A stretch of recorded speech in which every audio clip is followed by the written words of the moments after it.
Olá Floripa, olá Brasil, olá mundo, eu sou Eustáquio André Patunas e este é o programa Vida Inteligente. E hoje estou tendo o prazer de receber mais uma vez o irmão de longa data, o Jean-Val Elan, que está aqui para nos falar sobre um tema muito interessante, e acho que vocês vão gostar bastante também.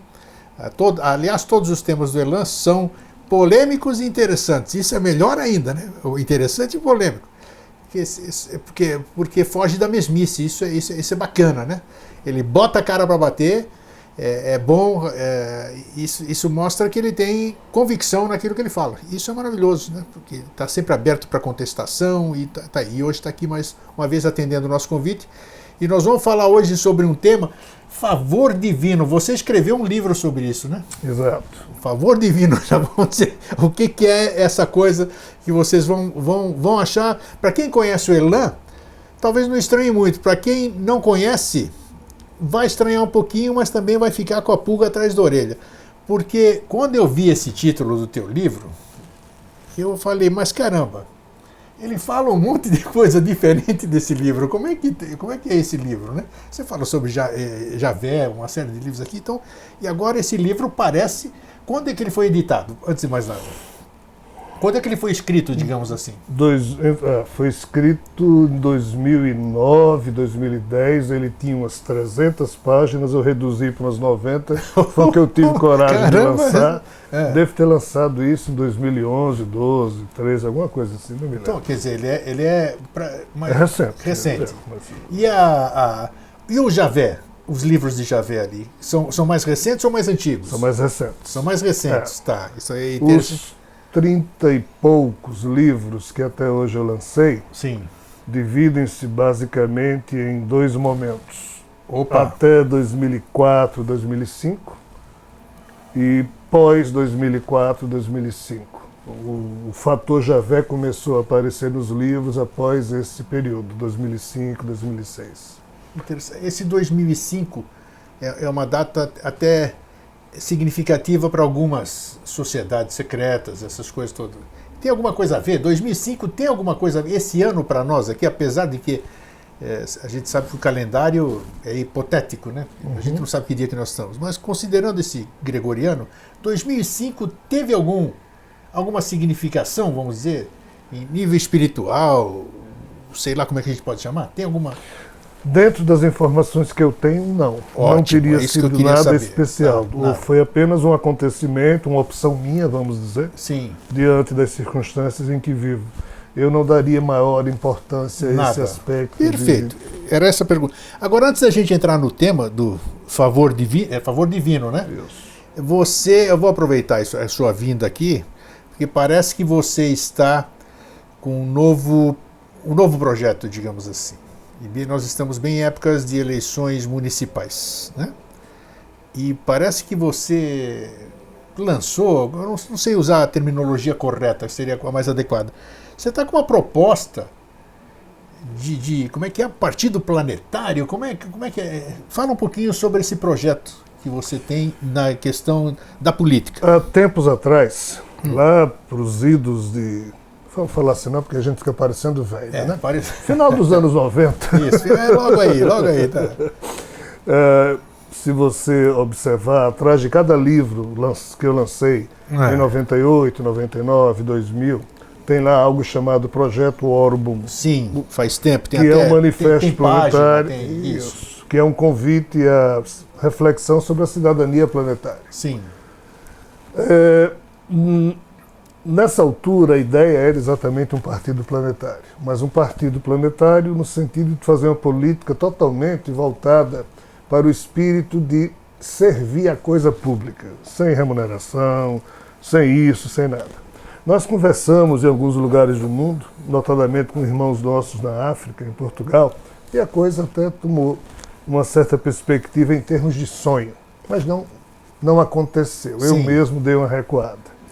E sempre fiquei me perguntando, mas como é que eu posso usar a minha cidadania, como é que eu posso expressar a minha cidadania sem me sujar, sem ter que fazer conchavo, sem ter que lidar com dinheiro, sem ter que... Né?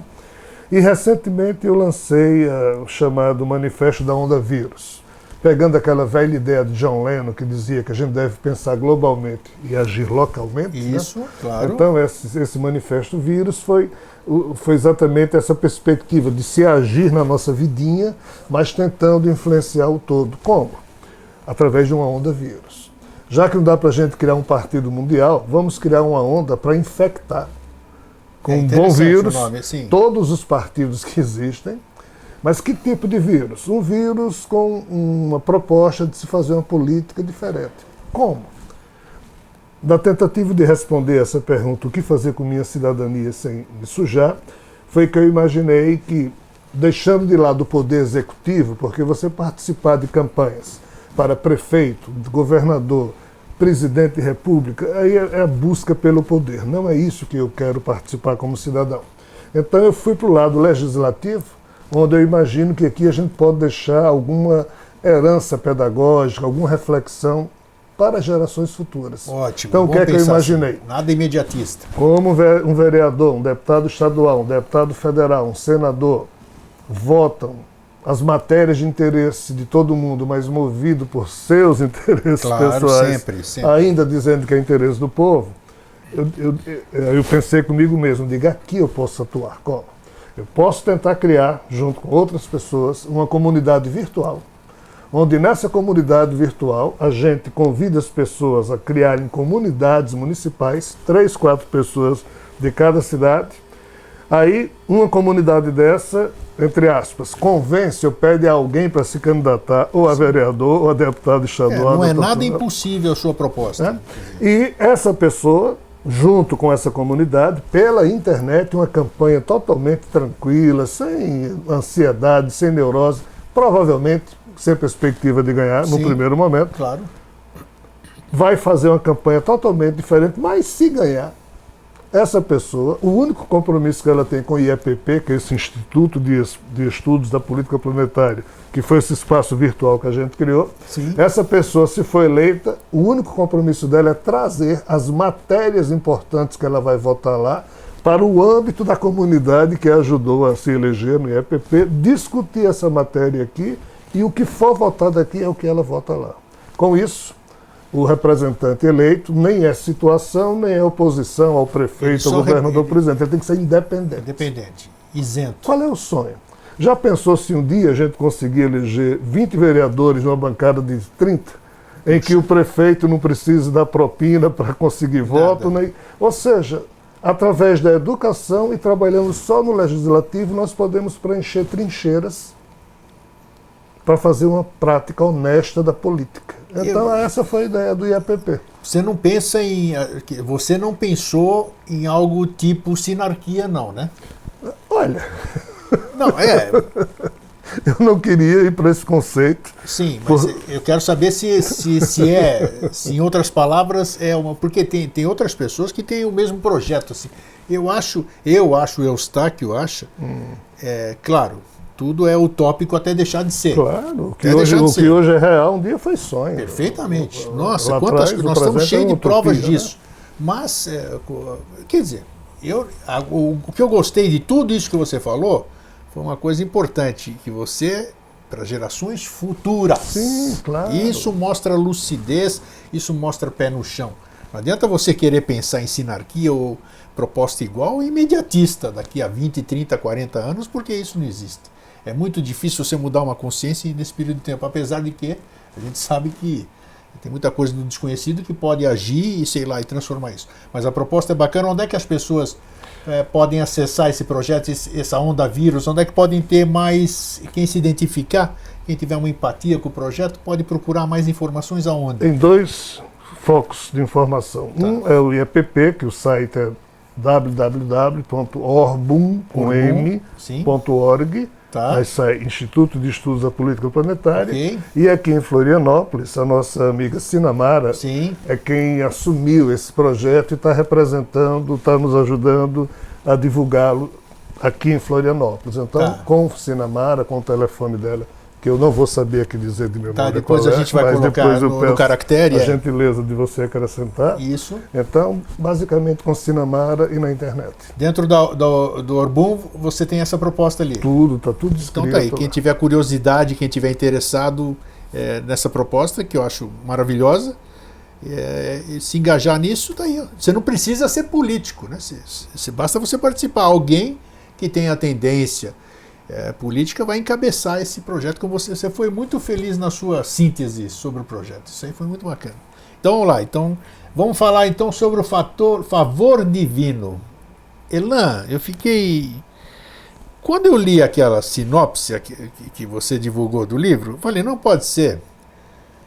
Porque eu já pensei nessa possibilidade, outras pessoas já pensaram nessa possibilidade, porque esse mundo é o mundo de Maia, como a gente conhece, né? Uhum.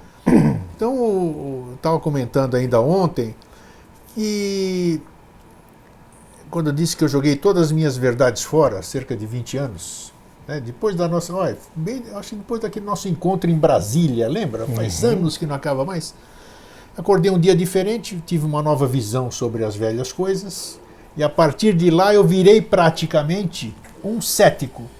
Não é o cético aquele que não acredita em nada. Um cético é aquele que ouve as coisas hoje, mas quer uma comprovação daquilo. Não adianta, não vou ficar mais ouvindo as coisas que eu ouvia, porque todas as minhas verdades, é o que eu estava dizendo ontem, elas se basearam em informações de terceiros. Sim. Meu pai, minha mãe, meus professores, um monte de coisa, eu ficava lá que nem papagaio de repetição, passando verdades que não eram minhas. Até que essa mudança de consciência, que ela acontece no momento que ela quer, né? Não é no momento que a gente quer, no momento que a própria consciência quer se manifestar. Aí eu falei, opa, chega, eu não posso viver com verdades dos outros. Eu tenho que viver com as minhas verdades. O que são as minhas verdades? Aquilo que eu experiencio, aquilo que eu cheiro, aquilo que eu sinto, aquilo que eu toco, aquilo que eu experimento. E mesmo assim, você sabe que a gente pode se enganar, né? Um bom nível de prudência. Nossa, exatamente. Então, quando eu li esse livro, quando eu vi esse tópico do livro, eu falei, opa, tá aí, vai me interessar bastante ouvir o Elan, porque você tem um histórico muito bom, tem uma cabeça brilhante, e eu quero saber a sua visão sobre isso que você disse. Você disse que pode ser que a gente não seja ou não esteja, como é que se diz, vivenciando ou acreditando em nada que seja verdadeiro. Como é que você chegou? De onde veio a ideia desse livro? A sua ideia é canalização, é intuição, é espírito que fala com você, é anjo? Como é que... Vamos falar primeiro de como veio essa inspiração para escrever esse livro especificamente, Favor Divino. Basicamente, eu fui mais chato com a vida ainda do que você foi. Eu, além de jogar todas as, entre aspas, pretensas verdades, sim, ou condicionamentos que a gente foi colecionando ao longo da vida, como você muito bem colocou, eu me tornei um pouco mais chato ainda comigo mesmo, e em especial com as circunstâncias que sempre me rodeiam, que fogem um pouco ao que a gente entende como o aspecto trivial da vida humana. Mas isso aqui é uma coisa minha, não dá nem para provar se isso é real ou não. E nem perco meu tempo com isso. Mas aqui é importante dizer alguma coisa. Como você bem disse, nós não podemos dar por sabido aquilo que a gente ainda pretende descobrir. Então é prudente que o que eu vou agora falar, todos nós, em especial os telespectadores do seu programa, tenham uma certa prudência, porque o assunto é muito complexo. Isso surgiu de mim mesmo, ou seja, lidando com essas questões aparentemente estranhas, eu assumi o ônus de colocar algo que para mim estava óbvio, mas que sei que não é óbvio para a maioria das pessoas. Em que sentido? Nós temos um pequeno problema. O que de mais antigo existe na tradição humana é o que hoje nós consideramos como mitologia. Sim.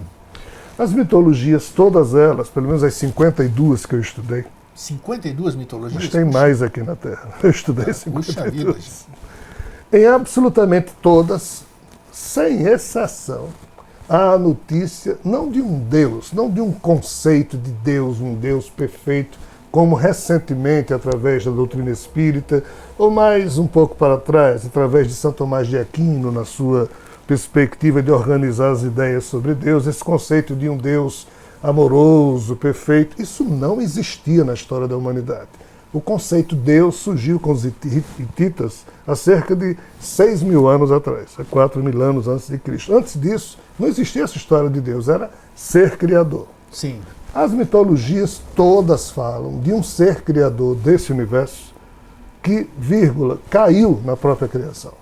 E dela se tornou refém. Ponto. Qualquer mitologia, de uma forma ou de outra, você percebe que há uma estranha história, que é comum à cosmogonia de todas elas, que fala de que esse universo surgiu de uma forma estranha, por um acidente ou um incidente, dependendo da ótica que se observe, de uma supermente que criou algo que não estava preparada para criar. Como é que é? Repete isso, isso é importante. Uma supermente que criou algo que não estava preparado para criar. Olha! Em palavras mais simples, olhando, digamos, a mitologia hindu apresenta um ser chamado Prajapati, ou um epíteto de um ser com esse nome, e que desse ser, no seu intento de criar, ele fez algo errado e ele se despedaçou. Olha só, o Criador se despedaçou. Ou seja, o conceito de Deus aqui Sim. é ferido nessa nossa lógica de um Deus que para nós é sagrado, mas esse conceito sagrado, entre aspas, de Deus, ele é ferido de forma mortal, essa questão da perfeição, Sim. em todas as mitologias. E as mitologias foram evoluindo, mas todas elas foram obstaculadas pelo surgimento de algo que se chama processo religioso. Puxa, as religiões deixaram as mitologias como sendo algo irreal. E o que surgiu depois das religiões, se a gente olhar o renascentismo, o modernismo, a visão da sensatez atual, do uso da razão, que mal consegue lidar com a religião, pior lida ainda com a mitologia, diz, não é mito. Sem dúvida. Aquilo não é verdade. Sem dúvida.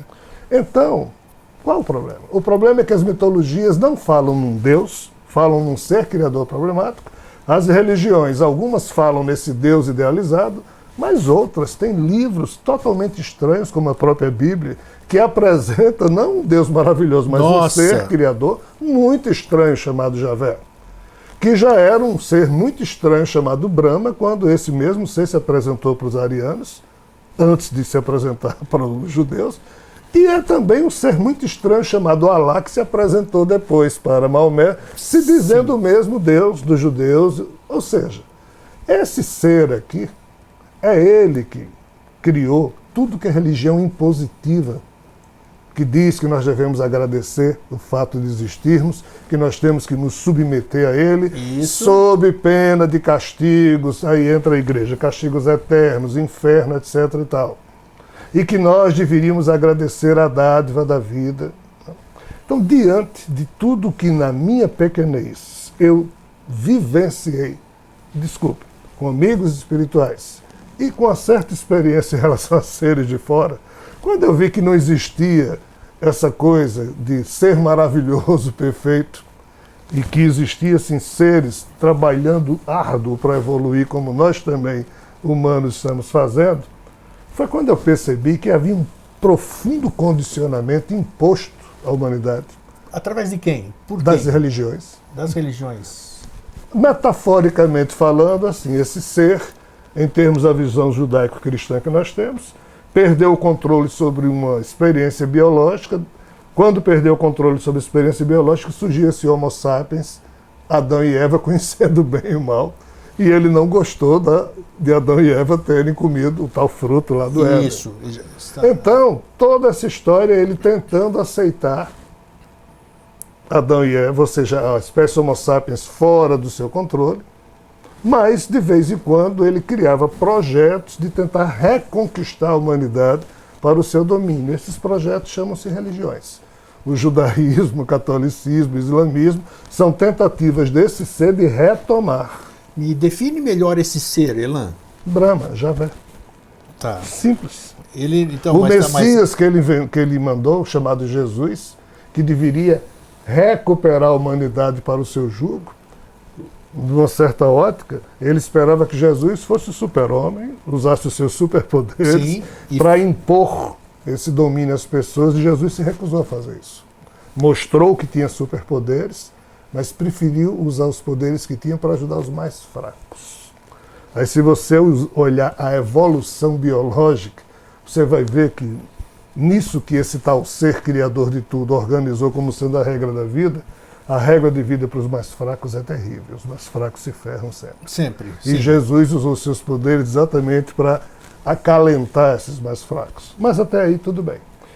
Qual é a questão do favor divino? Diante disso, Sim. eu digo, está errado. Eu sou um ser humano medíocre, pequeno, mas eu devo ter a coragem de fazer a leitura dos fatos e dizer, não sou eu que tenho que agradecer por estar vivo, não. Se a física quântica diz que cada ser humano é um co-criador da realidade, se a física quântica aponta, isso não é mais uma questão de fé, é uma questão de você conhecer ou não os postulados da física quântica. Hoje sim. Você é só um co-criador a mais, e em sendo só um co-criador, você é só um Deus nessa história, ou seja, nós somos co-criadores. Perfeito. De um trabalho. Então, eu, Rogério, quando me autorrealizei através da yoga, entre aspas, eu não preciso mais da vida. Não precisa mais da vida? Sim. A vida que precisa de mim. Eustáquio não precisa da vida, a vida que precisa de Eustáquio.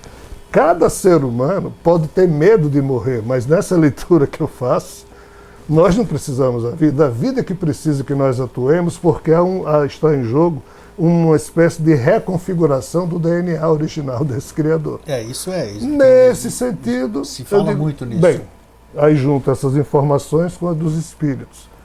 Então, o espírito que anima qualquer ser humano está, na realidade, fazendo um favor divino a uma divindade caída. Caída? Sim. Que precisa ser, entre aspas, reconduzida, pois que estas mitologias falam disso. Como é que você fala de uma divindade caída se nós temos isso aí que nós estávamos falando até antes de começar o programa?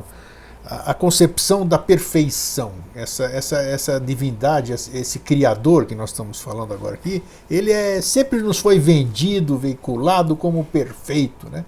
Perfeito, um ser boníssimo, porque a gente antropoformiza a divindade. Então, como é que a gente pode... Vamos lá? Vamos quebrar isso aqui. Vamos quebrar? Vamos. Observa a natureza. Todas as espécies vivas da natureza nasceram já com a propensão de destruir outras espécies para manter a sua... Eu acho isso um horror. É a verdade. A gente repara nisso. Nenhuma religião responde a essa pergunta. Como é que um Deus perfeito criaria algo tão imperfeito, tão perverso? Criaria um palco de horrores. Que é o próprio instinto do animal, né? Sim. Então é um instinto idiota, porque matar o semelhante, matar o outro animal... Um leão não tem culpa de ser leão. O Exatamente. DNA do leão é que define que ele seja leão. Então quem organizou o DNA dessa forma? Perfeito. Bem isso. Então, como é que um Deus perfeito cria algo tão problemático? As religiões não respondem a isso. Nenhuma. Aí há a confusão entre o conceito desse Deus perfeito que só foi criado recentemente e o conceito de um ser criador que não tem nada a ver com esse conceito de Deus. Essa mistura aqui é que dificulta esse nosso entendimento. Exatamente. Como inserir esse novo ser que você está falando? O novo não, que ele não é novo. Como inserir esse ser na sociedade para abrir a consciência? Para a atual geração, que já não funciona. Por isso que eu digo, os livros que eu escrevo, repetindo um pouco Nietzsche, são póstumos. Tá. Vão servir para depois. Se estiverem corretos, se forem úteis para alguma coisa, é num outro momento. Por quê? Porque o peso das religiões impositivas, do judaísmo, do catolicismo, do islamismo, você não consegue mais trabalhar a mente de alguém, convidar essas pessoas para refletir sobre um painel que de jeito nenhum antagoniza de forma tão cruel com que eles acreditam. Por isso que eu me sinto mal. Eu criei um instituto, o Instituto de Estudos Estratégicos e Alternativos, exatamente para jogar aqui o aprofundamento dessas ideias, mas só entra no IEA quem quiser. Por quê? Lá estão esses aprofundamentos. Sim. O meu medo era fazer isso publicamente e ferir suscetibilidade. Com certeza feriria. Então o livro Favor Divino, que tem como tese central o fato de que esse ser que deve agradecer a nós humanos não nos punir dessa forma, não inventar religiões impositivas que deturpam o real sentido da existência. Então o livro ele reclama essa atitude desse ser que ao longo da história criou religiões tentando nos convencer que nós deveríamos agradecer a ele a dádiva da existência, quer dizer, quando é tudo o contrário. Peraí, deixa eu entender. Esse ser, você deu um nome para esse ser ou não? Sim, Javé. Javé. Então, Está descrito no livro. Tá. Esse ser, ele criou as religiões, você está dizendo? Seguramente. Por quê? Essas religiões impositivas, sim.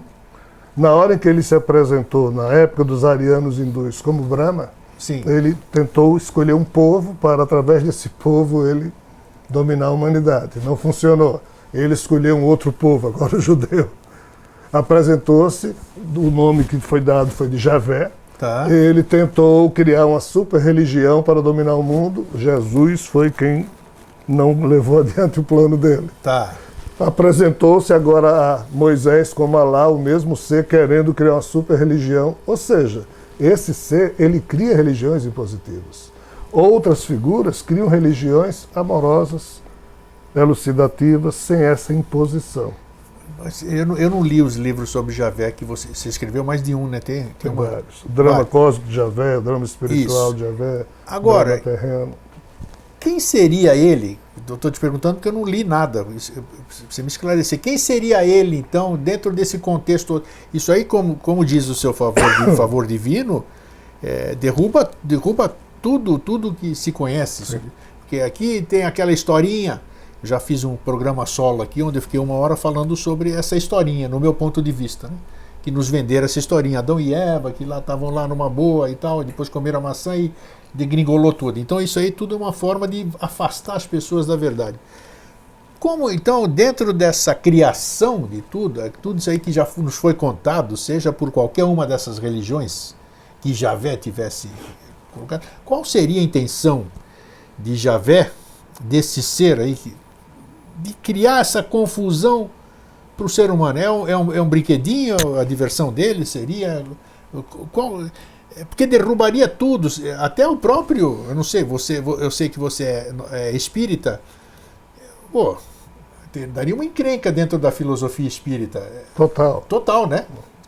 Eu sou vinculado à doutrina espírita no meu coração. Sim. Mas tecnicamente, eu não posso ser considerado espírita, senão os espíritas podem ter um ataque dele. Tá.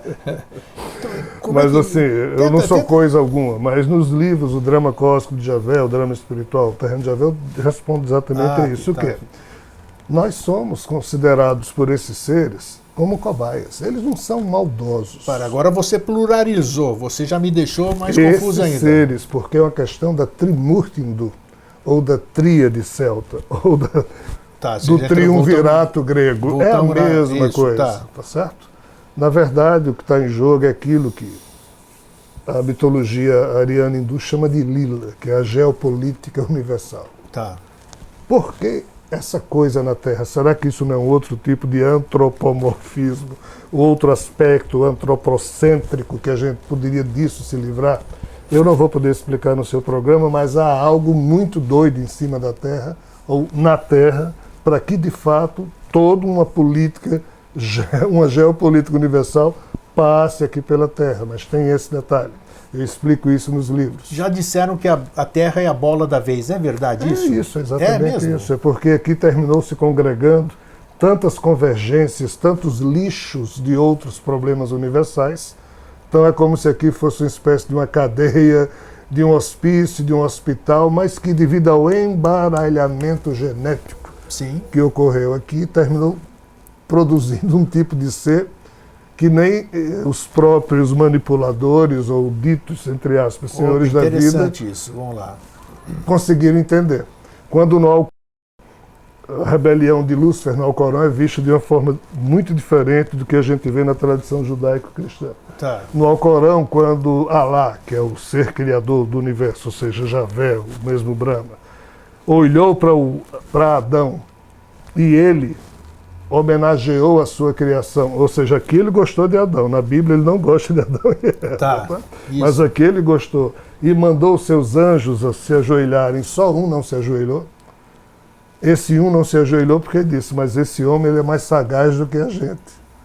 Como é que você pode criar um ser que é mais capaz do que... O que é que estava em jogo aqui?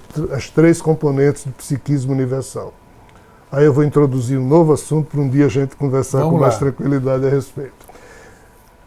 Esses seres de fora que nos visitam, chamados extraterrestres, que você tanto pesquisou, que eu tanto pesquisei, que você tanto pesquisa, que eu tanto pesquiso, qualquer figura dessa que venha de fora, só pelo fato de ter chegado aqui na Terra, implica dizer que ele tem um nível de inteligência muito maior que o nosso. Mas isso não quer dizer que ele tem um nível de senso crítico e de razão filosófica. Isso. Igual não necessariamente, exatamente. Então, o que parece que surgiu aqui na Terra foi um ser com a capacidade de inteligência então você... menor que desses seres, mas com a capacidade de senso crítico e razão filosófica muito acima deles. Então você assina embaixo de que houve uma miscigenação. Total. Tá. É o que eles dizem. Se você estudar a mitologia suméria, por exemplo, Zecharia Sitchin, que já não está mais entre nós, mas tem livros maravilhosos voltados para a mitologia suméria acadiana. Em um dos seus livros, chamado Livro Perdido de Enki, que é uma tradução fidedigna de tábuas sumérias que foram encontradas na antiga biblioteca de Nínive, século XIX, lá está descrito o modo como esses seres, os tais Nephilim, bíblicos, teriam interferido fazendo uma manipulação genética na evolução dos Homo sapiens. Não é que eles tenham criado os Homo sapiens, como Zecharia Sitchin diz. Sim. Eles apenas tomaram dos Homo sapiens, manipularam o gene FOX2, que antes não existia na humanidade, mas que passou a existir, aí já é científica a informação, há cerca de 50 mil anos atrás. Esse gene, o chamado FOX2, é o que permite a linguagem. Opa. Sem a linguagem não haveria racionalidade, porque você pensa através de símbolos. Claro. Quando a gente fica calado, quando a gente pensa, a gente usa palavras. Então, palavras, essa convenção mental só surge devido ao gene FOX2. E o gene FOX2 apareceu repentinamente no nosso genoma. Os cientistas já descobriram, mas não sabem de onde veio. No livro Perdido de Enki, as experiências que teriam levado a esse FOX2 estão lá descritas. Mas era projeto deles, você falou que alguma coisa não deu certo e nós criamos uma certa independência. Aí eles é bastante diverso. Sim. Eu escrevi um livro chamado Sorriso de Pandora. Sim. Que Pandora foi a primeira Eva da história. A Eva judaico-cristã é bem mais recente que Pandora. Pandora teria sido uma figura que, punida por Zeus, terminou sendo portadora de presentes horríveis que Zeus queria dar a Epimeteu e a Prometeu, que eram titãs. E como Epimeteu e Prometeu tinham animais domésticos em casa que eram Homo sapiens. Então, em resumo, Pandora se transformou na primeira mulher desperta, ela foi a primeira Eva. Esse livro eu escrevo, aí entra o espírito de Pandora, que é a inteligência real por trás do livro, e ela conta nesse livro todo um processo de como esses seres da geração de Zeus, que já não tem nada a ver com a questão suméria. Mas como é que fica essa mistura, Elan? Você Zeus é mitologia. Sim. Né? Agora, como é que você consegue fazer esse casamento da mitologia com a... É isso que eu estou fazendo nos livros mais recentes. Olha só. O Big a mitologia Data tem fundamentação, então? Total. Veja só. Dwarka, cidade descrita no Mahabharata, no Ramayana, hindu, sempre foi tida como algo inexistente. Percebeu-se há pouco tempo que ela existe, está submersa, até o símbolo do Senhor Krishna, porque Krishna era o avatar residente em Dwarka, foi encontrado na cidade submersa. Então, o que é lenda está passando a ser real. A Ilíada e a Odisseia de Homero, que eram consideradas lendas, né? Mas quando se descobriu Troia, quando se descobriu as ruínas de Troia no seu nível 7 em termos de escavação arqueológica... chegou até a se questionar que tivesse existido Troia. Até os escudos dos aqueus, sim, que era o povo que depois se originou como sendo grego, tudo foi do jeito que estava recitado na Ilíada. Foi encontrado. Então, assim, estou lhe dando aqui dois exemplos rápidos de que muito do que a gente considerava mitologia, o pensamento clássico atual está sendo obrigado a engolir a seco o fato de que, por mais absurdo que seja esse passado mitológico, parece que é real. Quando você estuda arqueoastronomia ou astroarqueologia, quando você vai para os estudos de Graham Hancock de um Robert Bauval, aquelas figuras que estudaram os alinhamentos de cidades megalíticas construídas lá atrás, com o nível de conhecimento que a gente está tentando ter hoje. Exato, só hoje, até hoje, exatamente. Então, assim, o passado teve muita coisa estranha que talvez explique ou faça essa junção de seres mitológicos com a realidade. Nós estávamos falando, você falou em certo momento aí de extraterrestres, isso aqui, desde que eu tenho experiência desde pequeno. Por que hoje a gente não ouve mais falar? Você estava falando, está tudo inserido nesse contexto que nós estamos falando. Onde estão esses seres, seja lá quem sejam eles, que vamos dizer, 15 anos para cá ou mais, a incidência deles teve uma queda vertiginosa? Parece que eles fugiram do planeta. Você hoje, revistas, fóruns e toda essa coisa, hoje se fala de casos antigos. Se rumina, como dizia uma velha amiga, se rumina casos porque não há casuística. O que aconteceu, se é que você pode dizer, o que aconteceu com esses nossos visitantes cósmicos que de repente saíram daqui, se esconderam, deram uma trégua? Porque é uma realidade. Eu vivo disso, eu vivo direto na internet, eu olho para o céu e hoje já não tem mais. Você não tem mais aquelas notícias de pessoas que tiveram contato, de pessoas que a nave se aproximou. O que aconteceu com isso? Isso quer dizer alguma coisa ou não? Sim, na minha avaliação, sim. Sim, claro. Há um descompasso entre aquilo que estava vaticinado, entre aquilo que esses seres mesmos disseram que ia acontecer, entre avisos que foram dados, inclusive o meu. Sim, exatamente. Já falamos sobre isso num vídeo inteligente. Ou seja, várias figuras envolvidas com isso foram levadas ao engano. O último foi o próprio autor de Eric von Däniken, o Däniken, que disse que em 2012 os seres chegariam, também não chegaram. Nada. Há um processo terrível, entre aspas, que nem esses próprios seres sabem explicar o certo, mas eles indicam algo que está por trás, que seria essa figura chamada Javé, sim, que afirma que tal coisa só acontece quando ele autorizar. Essa autorização dele, eu não queria falar disso, mas o tal do ano 2004 e 2005 que eu disse a você, não vamos considerar. Tá. Mas eu disse, meus livros foram assim até aqui e a partir daqui o teor teve que mudar devido a um aspecto. Tem a ver exatamente com essa questão. A coisa foi postergada um pouco mais. Explico melhor. No livro Muito Além do Horizonte, que eu publiquei nos anos 2000, sim, lá eu escrevo a informação a pedido deles quem?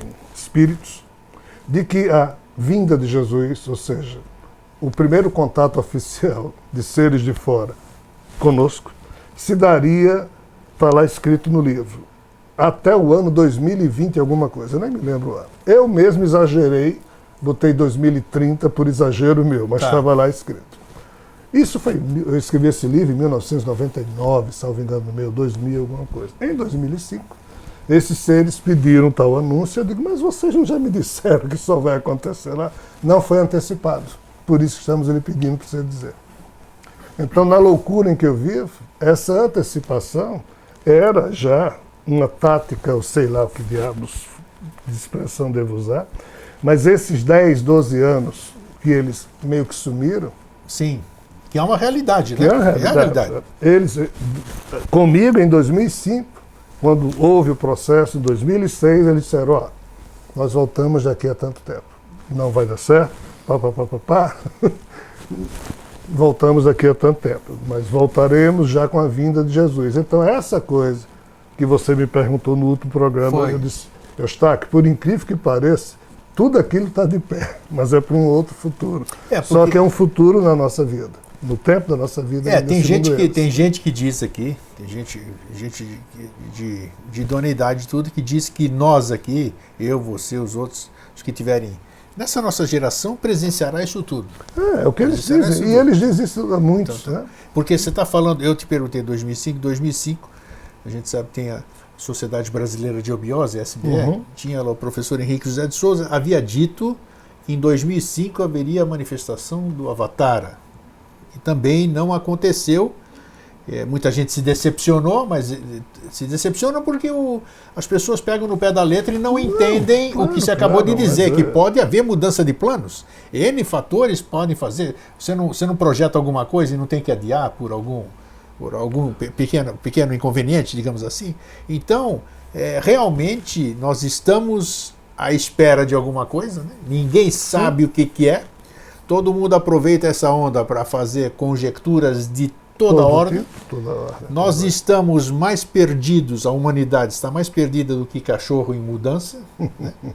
E com essa informação que você traz hoje, eu acho que você ajuda a esclarecer, mas se ajuda a botar mais bagunça. Nós não estamos em época de respostas. Não, estamos em época de fazer as perguntas corretas. Não tem isso. Isso é o máximo que eu acho que a gente pode alcançar. Acho que isso a gente tem que fazer mesmo. As gerações futuras é que talvez possam encontrar as respostas de forma mais... Nós podemos deixar um caminho mais fácil, mais preparado, digamos assim, né? Eu penso assim. Então, como é que você vê, então, essas informações hoje?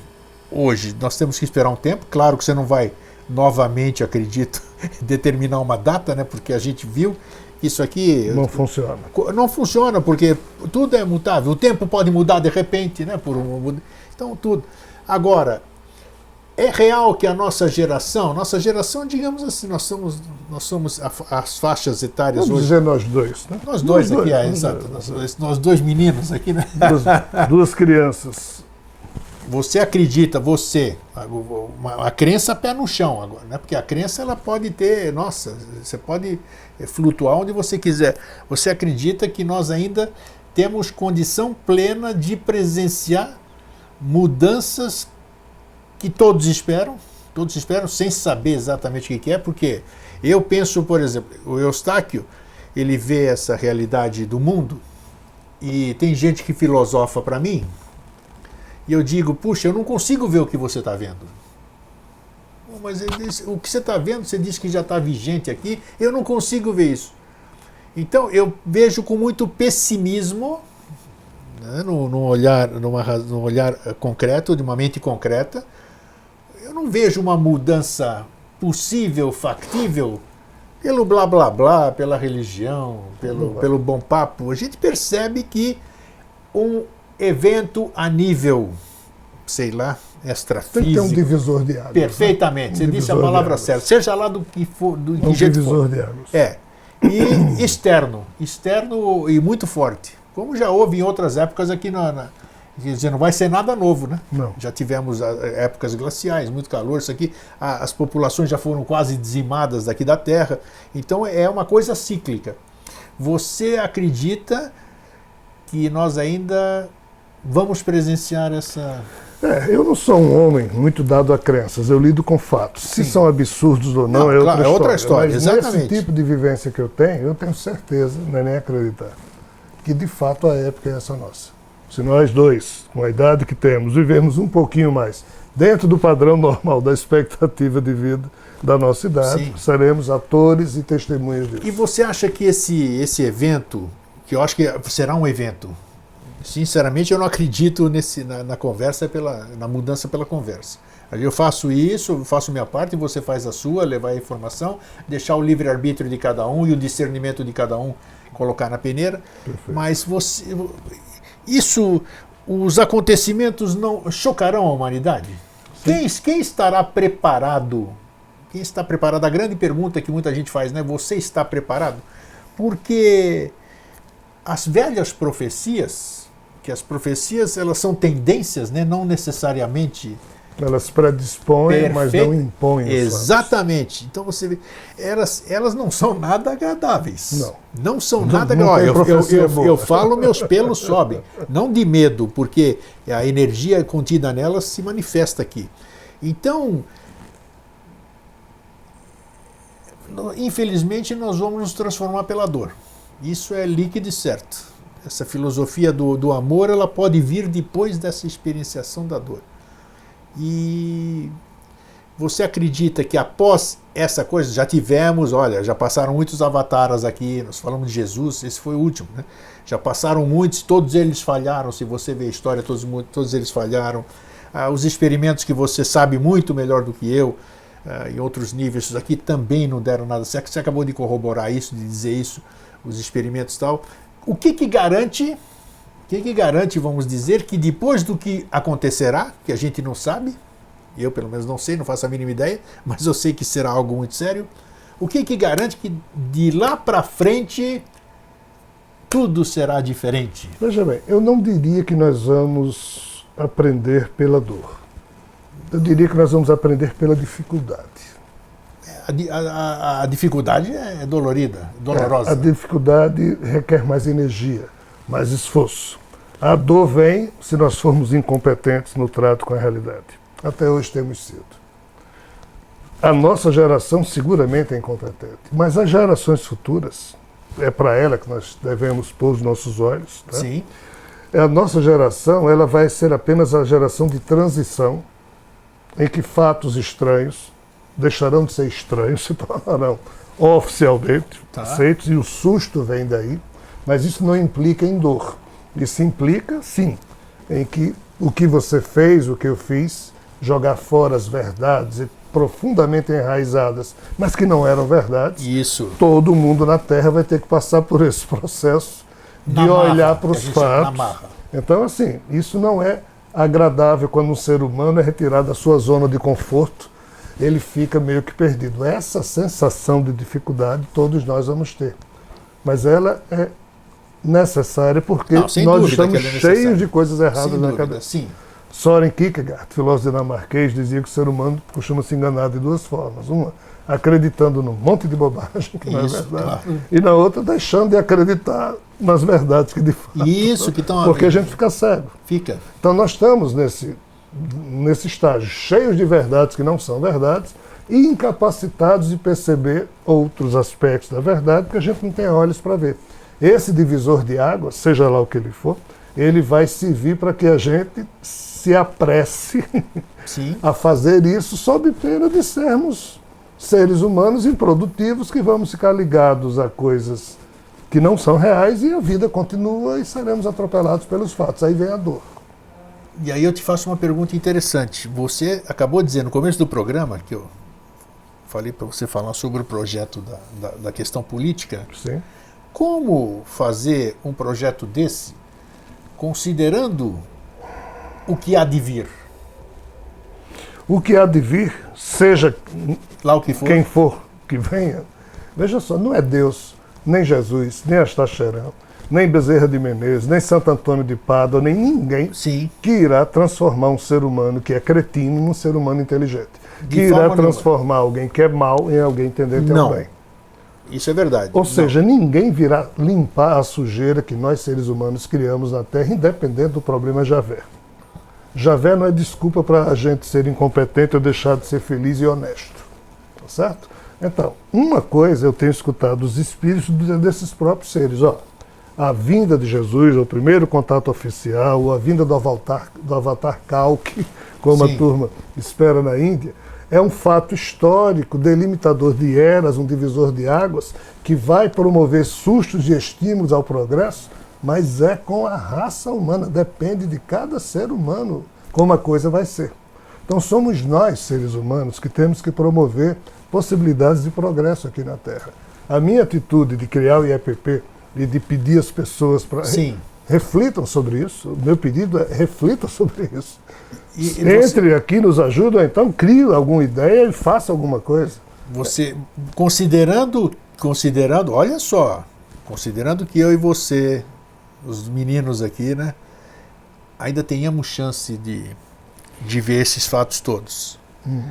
E considerando de que esse processo, nós falamos aqui, o processo de mudança de consciência política é um processo mais longo, não seria... No que ele ajudaria na fase da transição, vamos dizer, nessa transição? Olha, a verdade não mais se impõe para alguns segmentos da população mundial. Um político, por mais corrupto que ele seja, ele aparece 50 vezes como corrupto na imprensa, e ele se candidatando, nós ainda o elegemos. Então, assim, a verdade não mais se impõe. O que implica dizer que das duas uma, ou nós, seres humanos terráqueos, nos corrompemos a um ponto tal que a gente não sabe mais nem lidar com a própria corrupção. É verdade. Tá certo? Sim, tá sim. Ou existe uma outra explicação que a gente não consegue ver para o estado de pobreza moral em que nós chegamos. O fato é que nós precisamos não ajeitar essa geração que já está aí, porque ninguém convence ninguém de mais nada, porque a verdade não se impõe.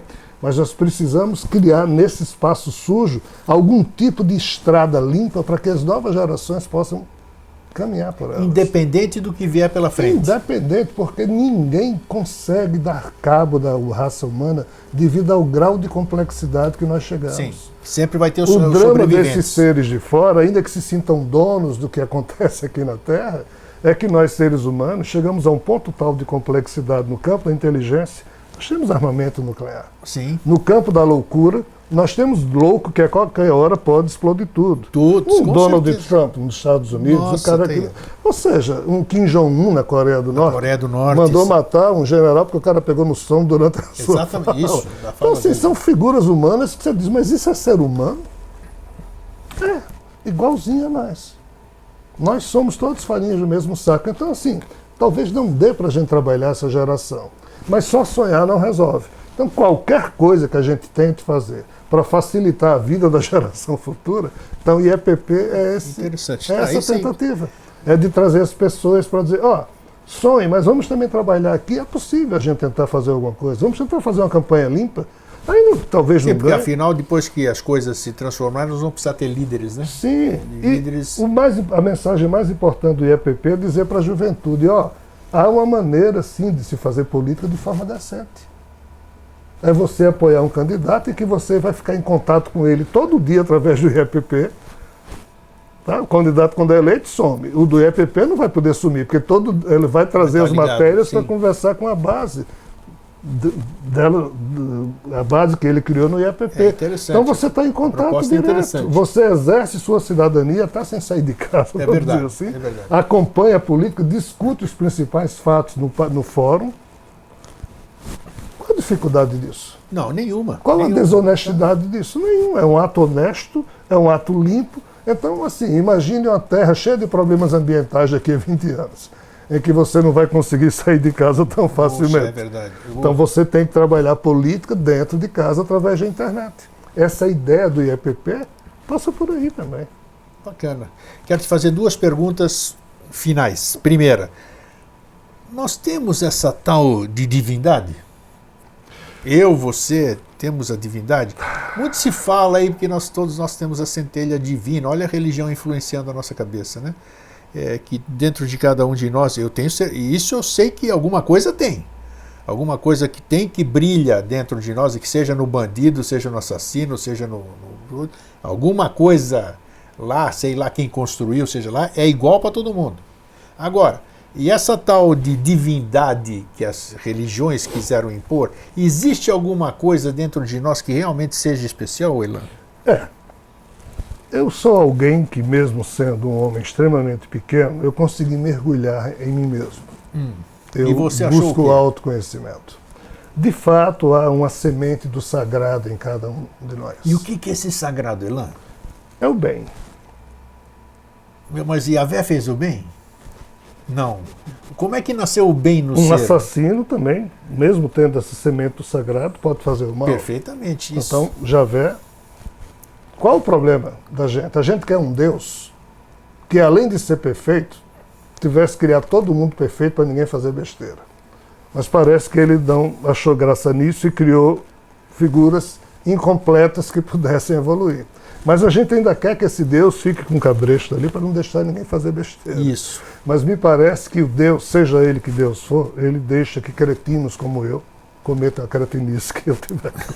Porque senão não vai ter livre-arbítrio, não vai ter como dar mérito ou demérito se ficar alguém nos controlando. Então existe essa semente divina, penso eu, pela minha própria experiência, em cada um de nós. Agora, o modo de despertá-la, aí depende do livre-arbítrio de cada um de nós. Sim. Aí é que entra a carinha, o jeito, o ego de cada um de nós. Mas a semente divina, o sagrado, o conceito, a sensação do sagrado, existe em tudo que é forma viva, senciente ou não. Isso foi planejado.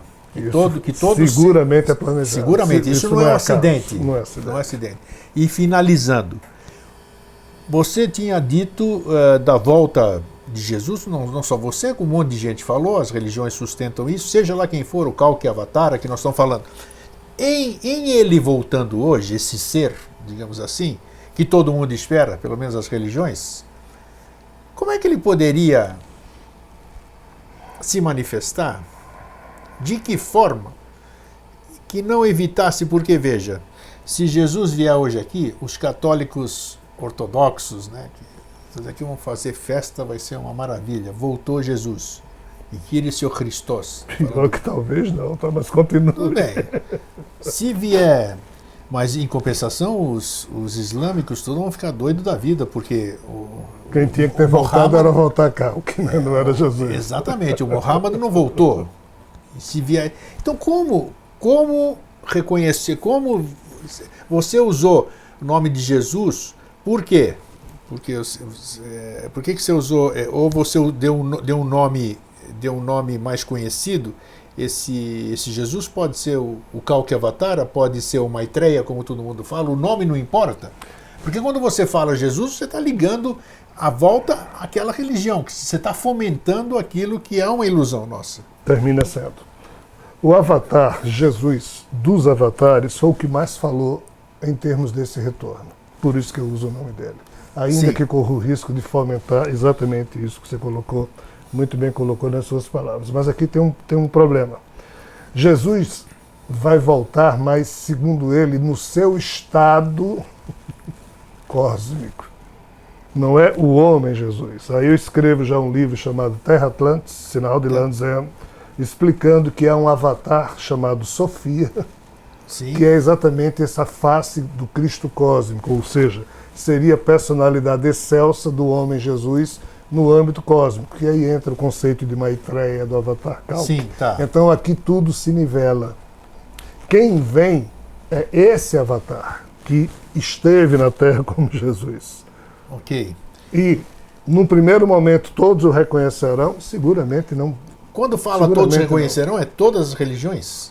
Todos os adeptos de religiões, digamos assim? O que é dito é que todos os olhos verão esse avatar voltar. Isso aí está escrito. Agora, se alguém vai reconhecer de pronto, ou depois de 10 anos, que é Jesus ou não, isso é uma outra história. Tá. O que eles dizem é que, como não será só uma vinda, serão várias visitas para ir, entre aspas, acostumando, tá, preparando, para que as novas gerações de humanos passem a lidar com isso com tranquilidade. Como coisa... Ou seja, vai ser um susto para a gente. Nós estamos apartados. A Terra está em quarentena, está isolada da convivência cósmica. Então, essa retomada de convivência vai facilitar para que as gerações futuras voltem a ter esse intercâmbio que nós não temos mais. Elan, sabe o que eu sinto assim? Eu sou desse meio, você também. Eu tô, dos meus 55 anos eu lido com isso, desde que eu tive meu primeiro avistamento e a partir daí. Mas eu tenho certeza de que nós vamos desenvolver essa consciência, e eu vejo com para a gente receber isso sem esse impacto que todo mundo espera, porque as pessoas, todo mundo, eu acho que todo mundo tem um pouquinho dela, né? Todo mundo sabe, essa semente, talvez seja essa sementinha que você falou, mas como a gente não tem o entendimento disso que a gente sente, disso que a gente vê, até eu posso olhar para aquele negócio que está aceso ali e pensar que é um farol, outro já vê que é um computador, e assim a gente vai definindo. Eu acho que o ser humano, ele tem a verdade dentro dele, mas como ele não sabe expressar, então esses fatos que você está trazendo hoje para a gente aqui, outras pessoas podem estar falando de outras formas. Seguramente. Não, podem, não estão. Estão, é isso que eu quero dizer. Não é isso que eu quero dizer. E aí fica, porque um ouve aqui, poxa, mas o Elan falou isso aqui, mas o Zé falou aquilo. Como é que é isso? É diferente do que o Antônio falou. Então fica se confrontando em vez de perceber como você foi. Deveria ser um somatório. Exato. No começo do programa hoje você falou sobre a similaridade entre as mitologias, as histórias. Se todo mundo fosse ver, quantas são? 52. 52. Nossa, eu nem sabia que era isso aí. Então, quer dizer, eu acho que hoje a gente tem que se desarmar um pouquinho, né? Total. Jogar todo esse nosso pseudo-conhecimento fora, ou deixar ele numa gavetinha, pelo menos por um dia, e vamos dar chance a abrir para o novo, novas informações. Use o seu discernimento, mas esteja aberto para o novo. Não bota aquela viseira, que aí que você vai ficar cada dia mais afastado daquilo que você tanto procura, que é a própria verdade. É por aí. Não é isso? Então, e assim sendo, o meu brilhante amigo, querido amigo aqui, que vai voltar só em maio, quem sabe para festejar os meus 66 anos aqui. Uau. Elan, o que você deixa de recado aí em cima dessa nova informação que você traz hoje para muita gente, nova informação, né? O favor divino e o que há de vir.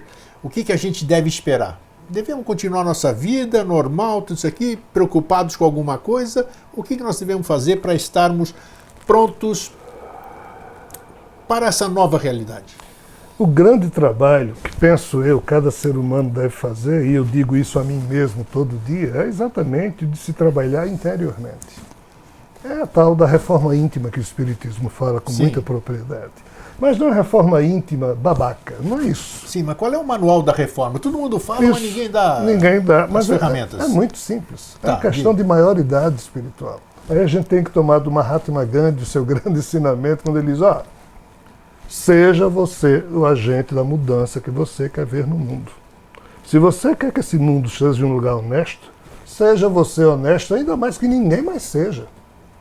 Então, assim, não adianta mais a gente só discursar. Eu quero isso. Isso que mais tem, discursador. Isso, porque está assim. E até hoje a humanidade deu show em discursos e ao tamanho da besteira que está aí, o caos. Então, nós temos que ter consciência, aí chega a maioridade espiritual, de ver se o discurso da gente está. Ouvir suas próprias palavras, né? Ver de onde é que elas vêm. Está razoável em relação àquilo que nós fazemos, porque não adianta cobrar só dos outros. Isso. Tá certo? Então, a mensagem que eu deixo aqui para a nossa reflexão é aquilo que eu reflito diariamente sobre mim mesmo. O que eu fiz ontem, estou fazendo hoje na minha vida, é aquilo que de fato eu gostaria de ter feito, é o que eu acho que seria minha cota digna de participação. Se não for, eu tenho que repensar e tentar fazer melhor amanhã. Isso, autocrítica, reflexão. Sim, não adianta diária, você exigir dos outros. Isso. O óbvio da corrupção mundial já está aí. Não adianta você só discursar corrupção, corrupção. E a minha corrupção? Isso, eu não olho para mim, né? Quando eu corrompo, nós somos... Então, se eu ainda não sou satisfeito, se eu não sou alguém autorrealizado, se eu ainda estou insatisfeito comigo mesmo, eu tenho que buscar essa reforma íntima nesse sentido. Em fazendo isso, eu estarei expressando a minha cidadania planetária, a minha cidadania municipal, porque eu estarei agindo da melhor forma como cidadão do mundo, como ser humano, ainda que imperfeito. Isso transcende religião, isso transcende ideologia, isso é uma questão de humanismo. Qual a função da vida? Qual a função de cada um de nós nesse concerto, né? Então, essa é a mensagem que eu deixo. Respostas? Não, cada um encontra a sua, como você bem disse. Exatamente isso. A nossa função é tentar semear reflexões. Mais do que isso, alguém do meu tamanho não pode se propor. Então, e olha, veja, ele não disse nada que já não tenha sido dito nesse aspecto final aqui, que é sempre buscar a autocrítica, a ver aquilo que você quer no outro, se você se comporta daquela forma. A gente tem que ser, eu cansei de repetir aqui ao vivo, nessa câmera aqui, o pior juiz que eu conheci é o juiz da minha consciência. Você não imagina que esse juiz me cobra todo dia. Ele é cruel, mas ele é cruel por quê? Porque... É decente, honesto. Exato, porque ele está mostrando para mim ali o quanto eu mesmo, a minha consciência, ela mostra para mim os erros, mostrando para que eu não os repita. Então, essa que é a questão, essa reflexão. E olha, se ele diz que ele é pequeno, eu sou minúsculo. Né? Mas o importante é você reconhecer isso, você saber que você tem muito a caminhar ainda.